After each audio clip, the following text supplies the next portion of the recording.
बघा, हा दिशा सालियन हा जे काही तुम्ही म्हणताय, त्यांच्या घरामध्ये आर्थिक चणचण होती, त्या मुलीला डिप्रेशन होतं, हा त्यांचा कौटुंबिक आणि व्यक्तिगत प्रश्न आहे.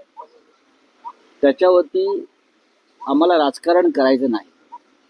जे आता 5 वर्षांनी तिच्या वडिलांना हाताशी धरून जे राजकारण करतायत ते त्यांना लखलाव.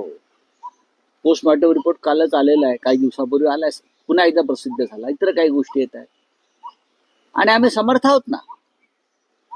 आम्ही समर्थ आहोत. आदित्य ठाकरे समर्थ आहेत, उद्धव ठाकरे समर्थ आहेत, आम्ही सगळे समर्थ आहोत. अशा घाणेरड्या विषयाचं राजकारण करून जे या महाराष्ट्राच्या पहिल्या क्रमांकाच्या कुटुंबावर, ठाकरे कुटुंबावर चिखलफेक करू इच्छितात आणि पुन्हा बाळासाहेब ठाकरेंचे फोटो लावतात. हा, आम्ही बाळासाहेब ठाकरेंचे विचारवाहक आहोत असे म्हणतात. त्याला लाजा वाटला पाहिजे ते करताना. अशी कृत्य करताना, अशा प्रकारचं घाणेरडं राजकारण करताना त्यांना लाज वाटली पाहिजे.